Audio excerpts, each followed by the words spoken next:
오늘의 말씀은 창세기 41장 51절에서 52절 말씀입니다. 요셉이 그의 장남의 이름을 므낫세라 하였으니 하나님이 내게 내 모든 고난과 내 아버지의 온 집리를 잊어버리게 하셨다 함이요, 차남의 이름을 에브라임이라 하였으니 하나님이 나를 내가 수고한 땅에서 번성하게 하셨다 함이었더라. 아멘.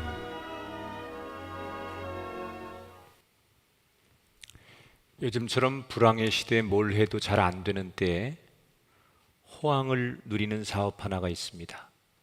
바로 복권 사업입니다. 불황을 벗어나기 위해서 많은 사람들이 복권을 긁으며 일확천금을 꿈꾸는 세상.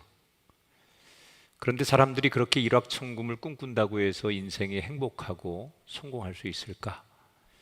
미국에 휘테커라고 하는 사람이 있습니다.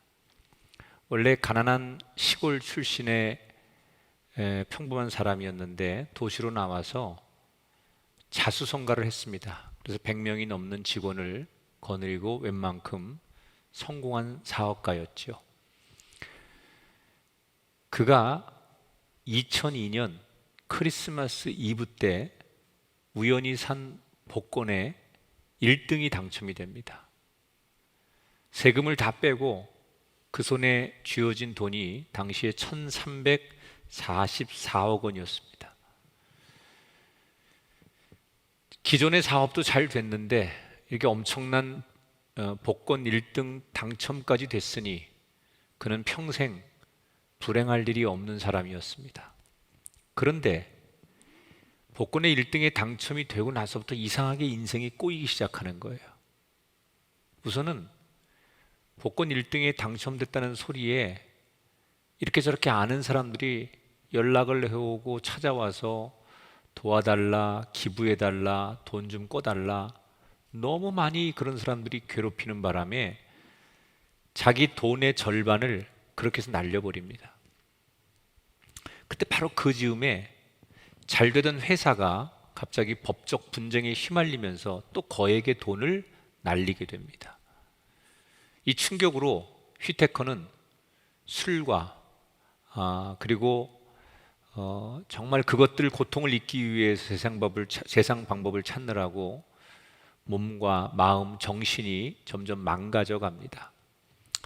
이런 에피소드도 있었답니다. 휘테커가 돈이 많을 것 같으니까 노상 강도들이 휘테커의 지갑을 털기 위해 평생 한 번도 만나지 않은 노상 강도를 심심하면 만나는 거예요.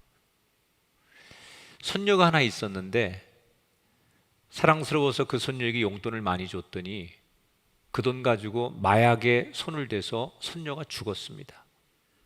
점점점 이상하게 인생이 추락하고 불행해지던 휘테커는 정신을 차리고 어떻게 해서든지 인생을 재기해 봐야 되겠다라고 몸부림을 쳤지만 2016년도에 자기가 살고 있는 집이 완전히 화재로 전소가 되는 바람에 모든 것을 다 잃게 됩니다. 모든 걸 다 가졌지만 오히려 인생이 망가진 휘테커. 그는 훗날 한 인터뷰에서 이런 절규 어린 고백을 합니다. 내가 그때 그 복권을 찢어버렸어야 되는데. 이렇게 하루하루를 후회하던 그는 지난 6월 복권 당첨된 지 18년 만에 한많은 인생을 마감하고 쓸쓸히 세상을 떠났습니다. 우린 돈, 권력, 인기를 많이 가지면 그런 사람을 성공한 인생이라고 말합니다. 그러나 이 휘테커의 이야기를 들어보면 그것이 진짜 성공이 아니라는 걸 금방 알 수 있습니다. 휘테커처럼 부자가 되었고 남들이 부러워하고 인기를 얻었지만 그는 왜 성공한 인생이 되지 못했고 행복한 인생이 되지 못했을까? 그러면 진짜로 행복하고 성공한 인생이 되려면 돈, 명예, 인기 이런 거 말고 뭐가 필요한 걸까? 우리는 이 질문을 가슴에 안은 채 오늘 성경 이야기를 만났으면 좋겠어요. 오늘은 창세기 41장의 후반부와 42장의 전반부까지 이야기를 나눌 건데, 지난 시간에 요셉이 파라오 왕 앞에서 꿈을 해석해 주는 이야기. 그런데 꿈만 해석해 주는 게 아니라 대안까지도 멋있게 제시를 하고 거침없이 자신의 이야기를 쏟아내는 이 요셉에게 파라오 왕과 이집트의 신하들은 묘한 매력을 느낍니다. 그리고 그가 하는 말을 신뢰하게 돼요. 그러면서 오늘 본문 말씀이 시작이 됩니다. 41장 37절 38절 이렇게 시작하지요. 바로와 그의 모든 신하가 이 일을 좋게 여긴지라. 바로가 이르되 이와 같이 하나님의 영에 감동된 사람을 우리가 어찌 찾을 수 있으리요. 파라오 왕이 요셉에게 뭐라고 말해요? 당신은 정말로 하나님의 신에게 감동된 사람이다. 여러분, 파라오 왕은 자기가 신인 줄 알고 사는 사람이에요. 그런데 이방 나라의 히브리 노예가 믿는 신을 높이 자기 입으로 찬송하는 거예요.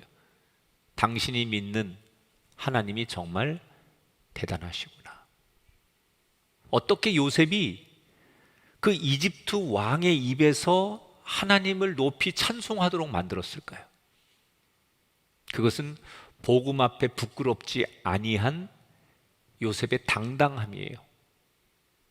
꿈을 해석해주고 대안을 얘기할 때 내가 믿는 하나님이 이렇게 말씀하십니다 라고 하나님에 대해서, 살아계신 하나님에 대해서 내가 확신을 가지고 당당하니까 상대도 내가 믿는 하나님을 높이더라는 거예요.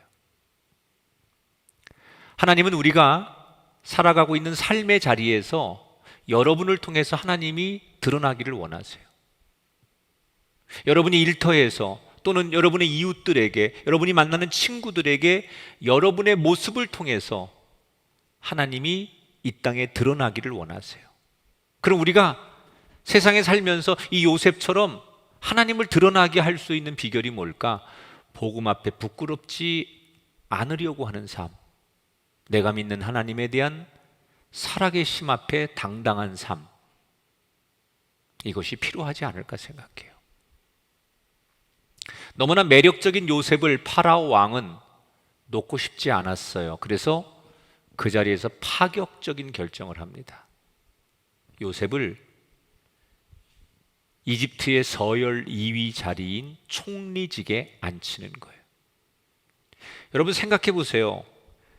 옛날 이야기라고 그냥 그럴 수 있지라고 생각하지 마시고 곰곰이 한번 생각해 보세요. 요셉은 히브리에서 온 이방 사람이고 노예예요. 그런데 그가 왕 다음으로 높은 서열에 앉았습니다. 그러니까 성경에서는 모든 사람들이 동의를 한 것 같지만 뒤에서는 얼마나 많은 사람들이 이 왕의 결정 앞에 반발을 했겠습니까? 그래서 이걸 너무나 잘 알고 있는 파라오 왕이 요셉을 위해서 의도적인 퍼포먼스를 하는 게 오늘 성경에 나와요. 우선 제일 먼저 뭘 하느냐? 자기가 끼고 있던 반지를 요셉에게 끼워주죠. 이 반지는 지금으로 말하면 왕의 도장과 같은 거예요. 그리고 최고의 권위를 상징하는 왕실의 옷을 입혀주고 금목걸이를 그 목에 걸어줘요. 그리고 자기가 타고 다니던 수레에다가 요셉을 태우고 전국을 대대적으로 카 퍼레이드를 시킵니다. 수많은 사람들이 요셉이 지나갈 때 그 발밑에 절을 하는 거예요. 왕궁으로 돌아오자 왕은 요셉이라는 히브리 이름을 버리고 이집트식의 새로운 이름을 지어줍니다.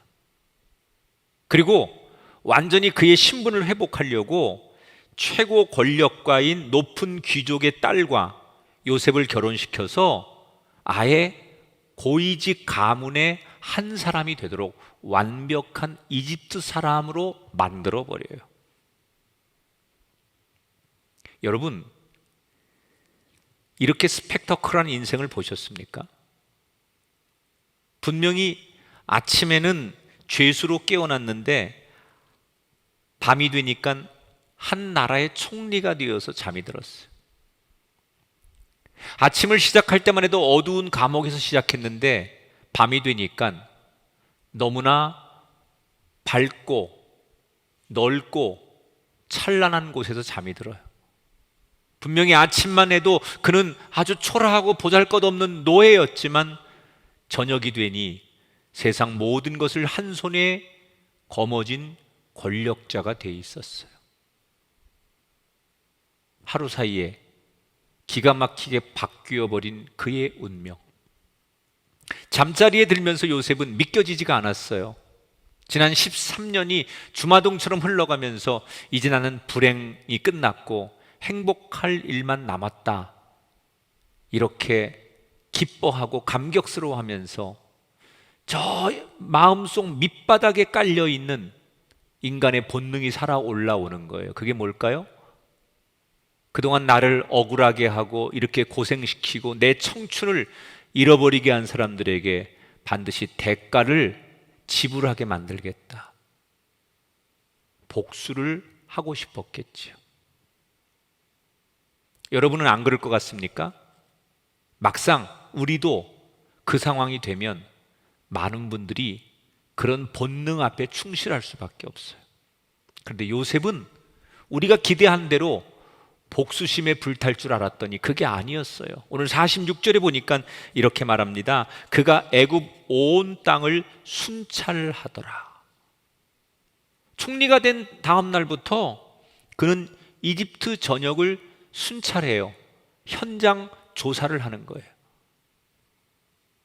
그가 자기가 가지고 있는 최고의 권력을 가지고 향락을 누리거나 복수하는데 전혀 관심을 두지 않아요. 자기에게 주어진 그 권력으로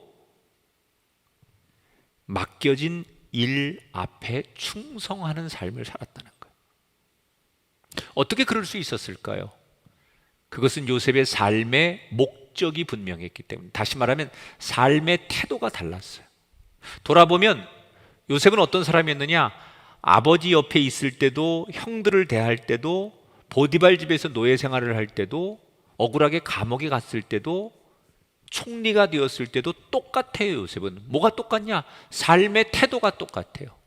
어떤 태도를 가졌느냐? 내 인생의 목적이 나의 야망이나 계획이 아니라 하나님이 드러나야 된다. 이게 늘 요셉이 갖는 인생의 목적이고 삶의 태도였어요. 요셉이라고 복수하고 더 누리고 싶은 마음이 없었겠습니까? 있었을 겁니다. 그런데 그런 감정들을 그가 어떻게 이겨낼 수 있었을까?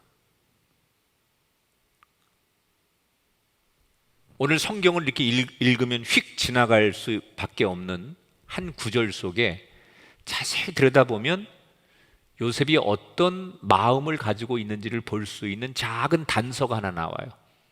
자, 51절 52절 오늘 본문이죠. 요셉이 장남의 이름을 므낫세라 하였으니 하나님이 내 모든 고난을 잊어버리게 하셨다 하며 차남의 이름을 에브라임이라 하였으니 하나님이 나를 번성하게 하셨다. 요셉이 총리 때 아들 둘을 낳습니다. 그 이름을 직접 짓는 거예요. 근데 첫째 아들을 뭐라고 짓느냐? 므낫셋,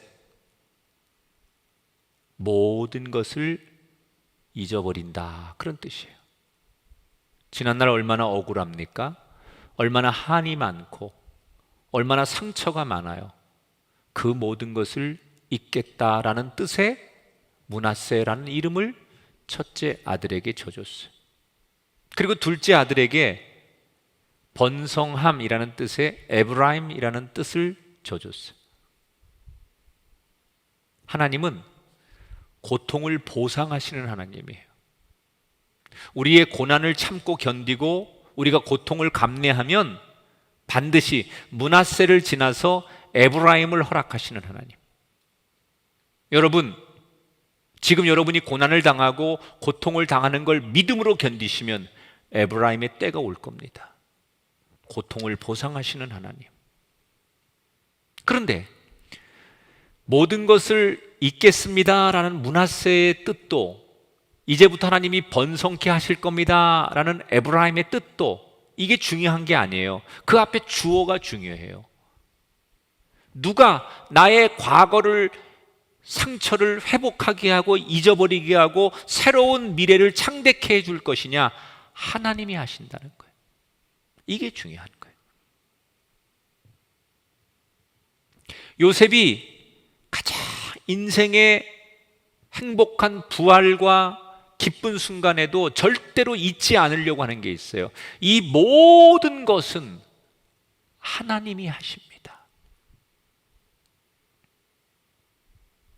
그는 어떤 상황에도 하나님을 잊지 않으려고 했어요.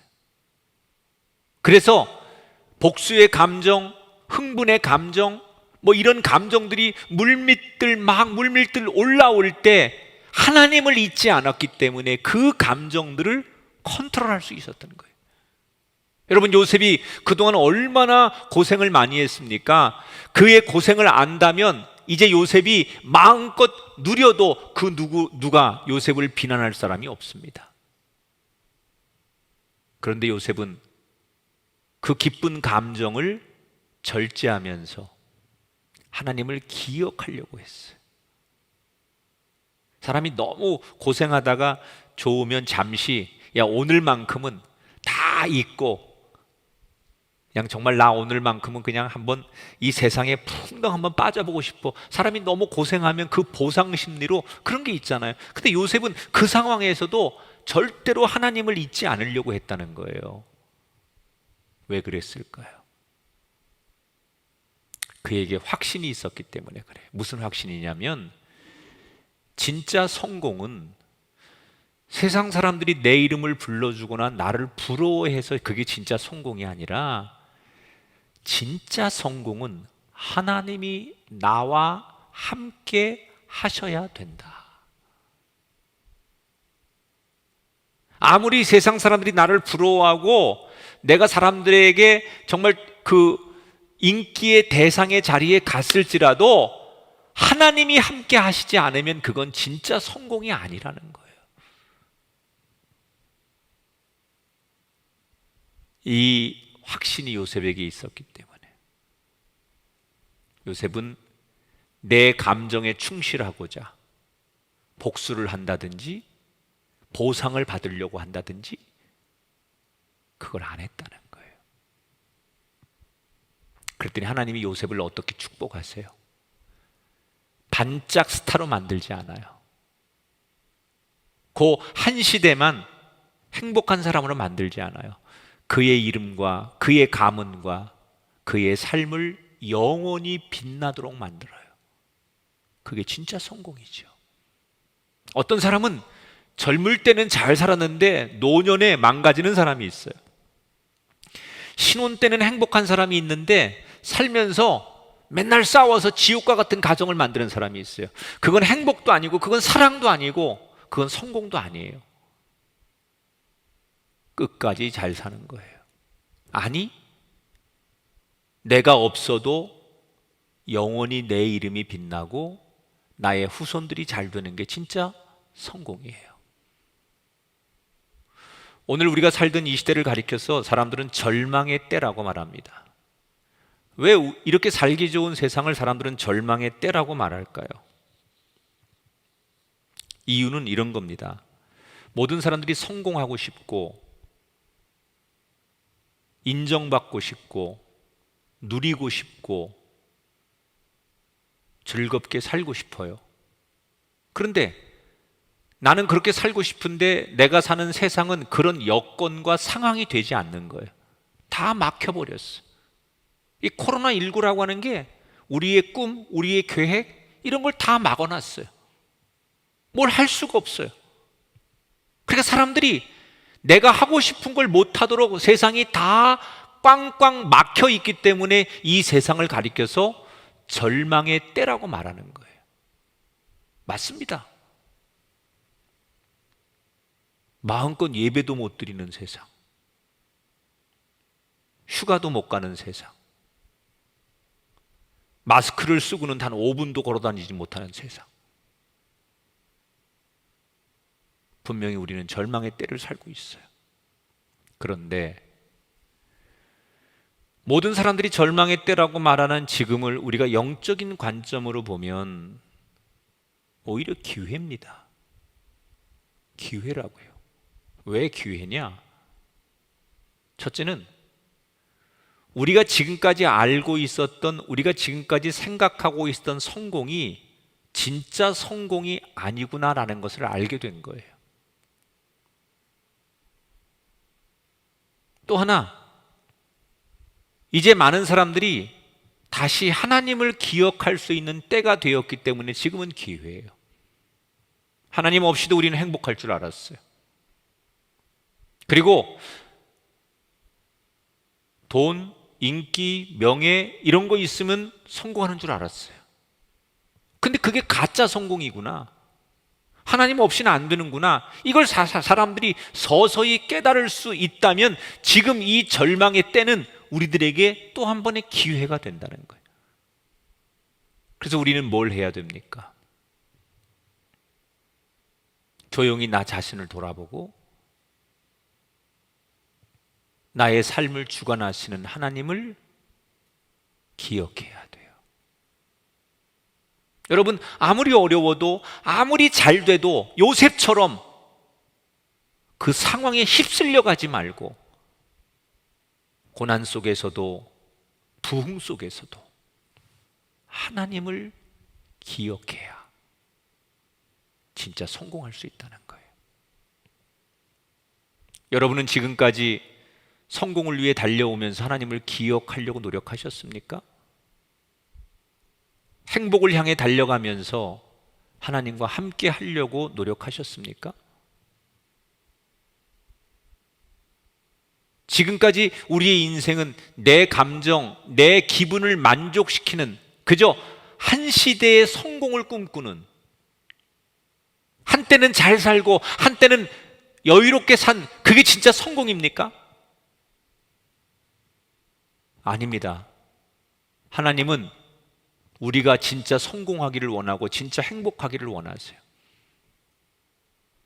바람에, 먼지에, 비바람에 세월이 지나면 풍화된 비석처럼, 무슨 글씨인지 흐릿해서 안 보이는 그 비석처럼 한 시대는 또렷하게 인정받다가 시간이 지나가면서 존재감이 없는 그런 사람의 이름이 아니라 영원히 어떤 비바람 앞에서도 그의 이름이 지워지지 않는 하나님이 주시는 그 행복과 성공을 우리가 하기를 원하신다는 거예요.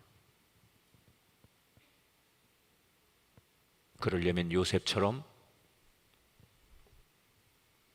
지금 더 하나님 한 분을 묵상하고 하나님을 기억하십시오.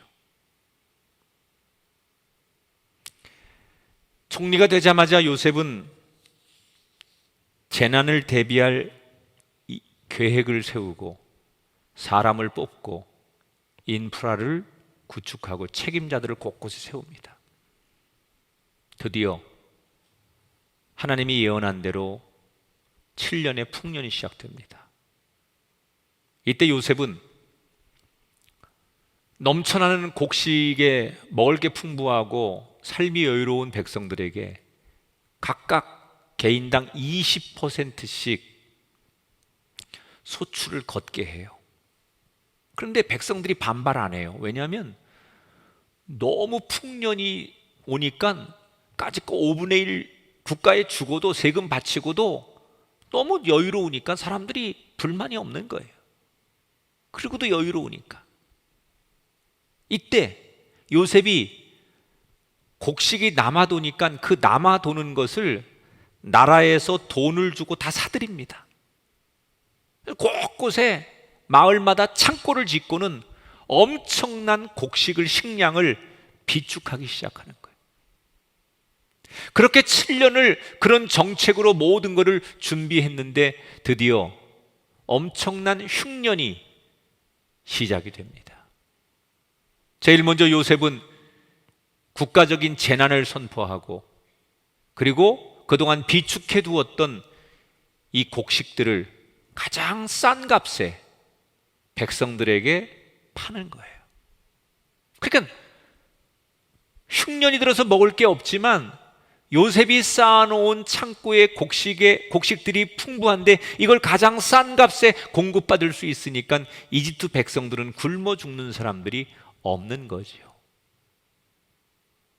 자, 이 상황에서 성경은 갑자기 무대를 가나안 땅으로 다시 우리를 인도하죠. 가나안에는 지금 요셉의 아버지 야곱과 그의 형들이 아버지와 함께 살고 있었어요. 근데 그것도 흉년이 왔는데 요셉이 사는 이집트는 잘 준비가 되어서 흉년에도 견디지만 가나안 땅은 흉년을 준비하지 않았기 때문에 먹을 게 없는 거예요. 견디다 양식이 바닥이 났어요. 어느 날 아버지가 젊은 아들들에게 불같이 화를 내죠. 이제 식량이 다 떨어져서 굶어 죽게 되었는데 젊은 너희들은 어디 가서 식량 하나 구해올 생각을 하지 않느냐? 다른 사람들은 저 이집트에 가서 식량을 사오는 사람이 있다는데 너희들 어떻게 이렇게 무기력하게 앉아만 있느냐? 그리고 호통을 치니까 그때서야 아들들이 이집트로 식량을 구하러 가겠다고 떠나는 거예요. 이때 야곱이 막내 베냐민을 보내지 않습니다. 너는 내 옆에 있어라. 라헬에게서 얻은 두 아들이 요셉과 베냐민인데 요셉은 죽었다고 생각하고 라헬에게서 얻은 이 베냐민만큼은 지키고 싶었던 거예요. 그래서 베냐민을 뺀 10명의 아들들이 이집트로 양식을 구하러 떠나는 거예요. 당시 이집트에서는 자국민에게만 양식을 파는 게 아니라 외국의 상인들이 오면 그 외국 상인들에게도 곡식을 파는데 우선 비싸게 팝니다. 이건 자국민보다 훨씬 몇 배 비싸게 팔때 그것도 아무한테나 파는 게 아니라 꼭 팔아야 될 사람인지 아닌지를 구분해 가지고 얼마를 팔지를 결정하는데 그 책임자가 요셉이에요. 그래서 외국의 상인들을 양식을 사겠다는 상인들을 직접 요셉이 만나는데 순번에 의해서 요셉의 형들 차례가 된 거예요. 다음 접견자 그리고 비서가 준 이름 목록을 보는 순간 너무나 익숙한 이름이에요. 자기 형들 이름인 거예요. 눈을 똑바로 뜨고 쳐다보니 자기 형들인 거예요. 그런데 이 형들은 요셉을 못 알아봐요. 왜냐하면 17살 때 요셉과 헤어졌는데 지금 22년이 지났어요.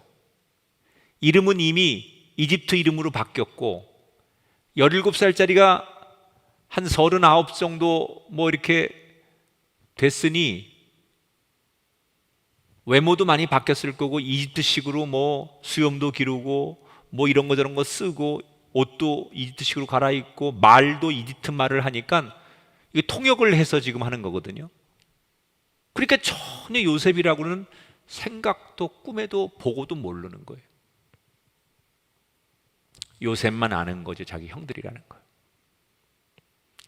어디서 온 누구냐? 무엇 때문에 왔느냐? 너희들의 신분이 어떻게 되느냐? 이것저것 묻다가 갑자기 요셉이 호통을 칩니다.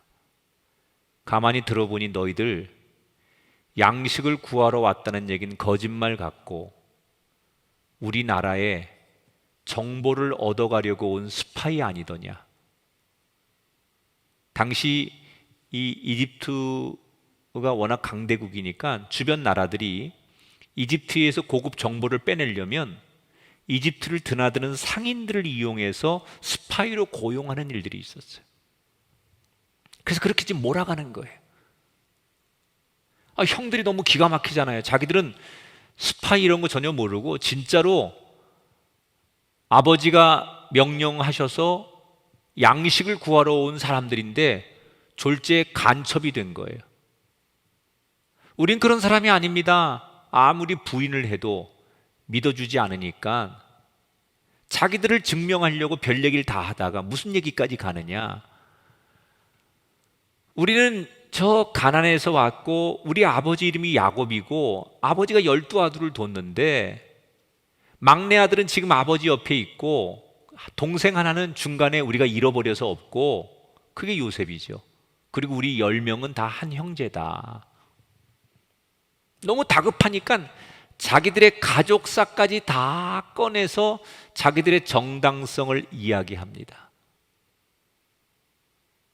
이때 요셉이 뭐라고 하느냐? 너희들의 말을 믿을 수가 없는데 그걸 증명하려면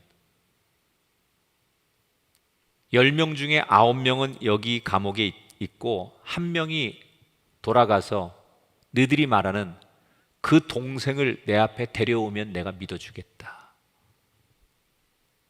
그래서 9명을 감옥에 집어넣는 것으로 오늘의 성경 이야기가 끝나요. 요셉은 왜 형들인 줄 알면서 자기의 신분을 밝히지 않고 차라리 22년 전에 당신들이 나를 죽이려고 했고 비참하게 노예로 팔았던 그 동생이 나다. 그러면서 복수를 하든 아니면 용서를 하든 그래야지. 왜 자기의 신분을 감추고 형들을 감옥에 넣었을까? 여기에는 요셉이 가지고 있는 또 하나의 장점이 있어요. 자기가 지금 맞닥뜨리는 이 현상을 자기의 안목이나 자기의 눈으로 보는 게 아니라 하나님의 섭리의 시각으로 보는 거예요.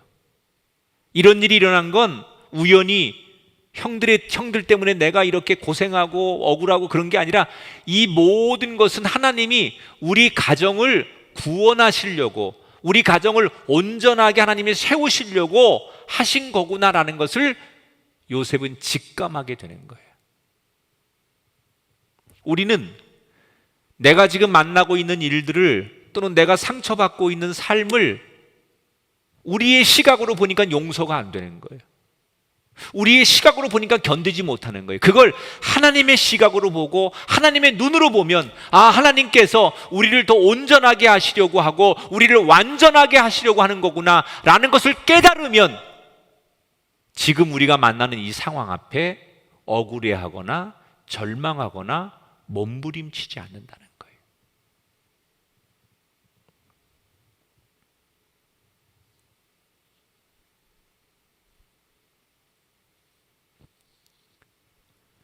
형들은 감옥에 들어가서 뭘 합니까?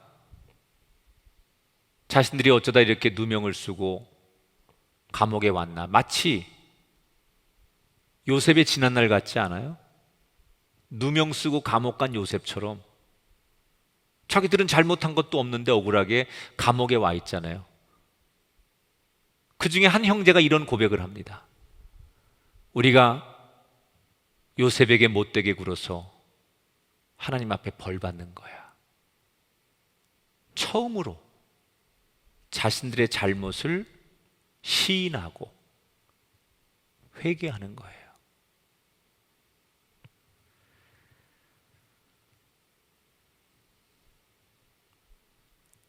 지금 하나님이 요셉의 가정을 온전하게 하시려고 하는데 먼저 선행돼야 될 게 있어요.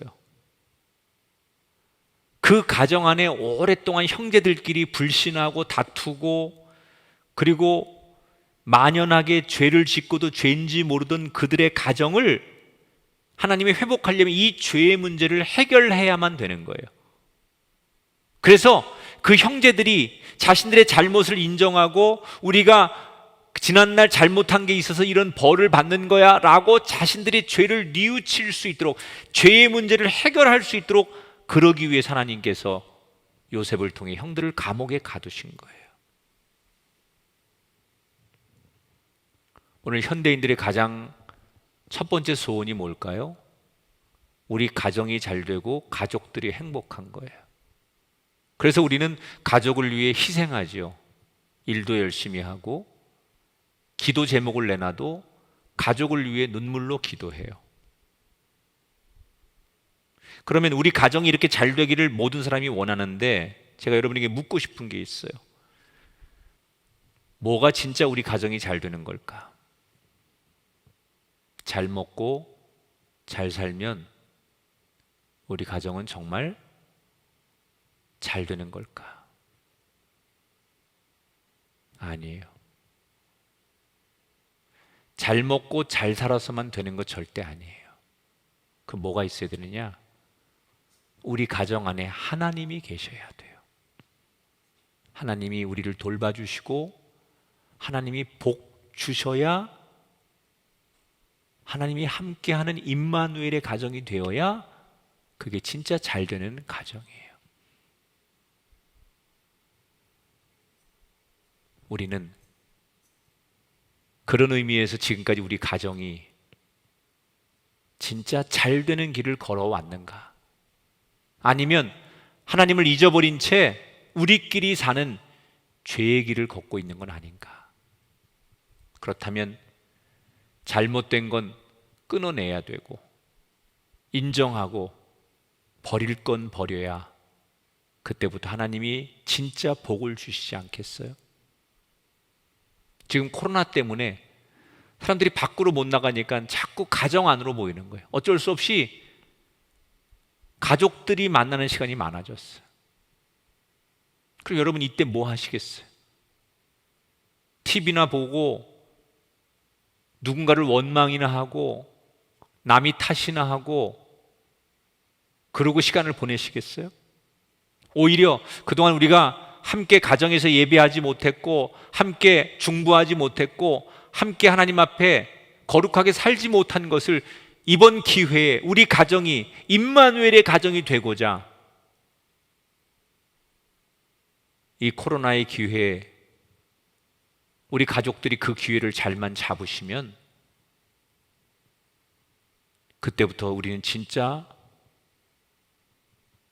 잘 되는 가정이 시작되는 거예요. 세상은 잘 먹고 잘 살면 성공이라고 말합니다. 그건 가짜 거짓말입니다. 진짜 성공은 잘 먹고 잘 살아서 성공하는 게 아니에요. 하나님이 함께 하는 게 진짜 성공이에요. 진짜 성공은 잠깐만 유명해지는 게 진짜 성공이 아니에요. 영원토록 그의 이름이 빛나는 게 진짜 성공이에요.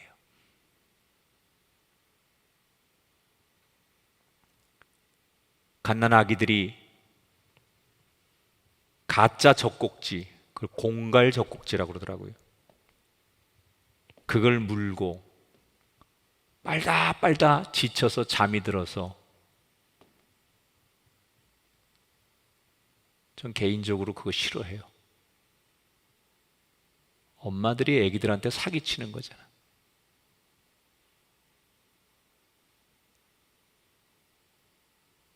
가짜를 진짜로 하는 거예요.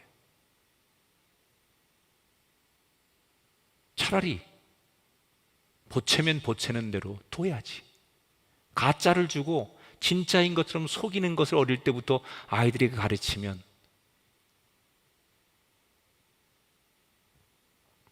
가짜는 가짜라고 말해야 돼요. 진짜가 아닌데 우린 그걸 포장해서 진짜처럼 갖고 다니고 있는데 진짜 성공하셔야죠. 진짜로 행복하셔야죠. 그러려면 두 가지를 기억하세요. 무슨 일을 만나도 하나님을 기억하세요.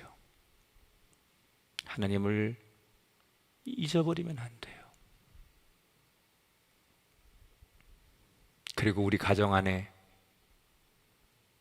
버릴 거 있으면 창문을 열어놓고 나쁜 공기 빠져나가게 하고 좋은 공기가 들어오도록 창문을 여는 행위처럼 과감한 결단을 하셔서 우리의 인생과 가정에 하나님이 허락하시는 진짜 행복과 성공이 충만하게 임하시기를 주님의 이름으로 축원합니다. 영상을 보겠습니다.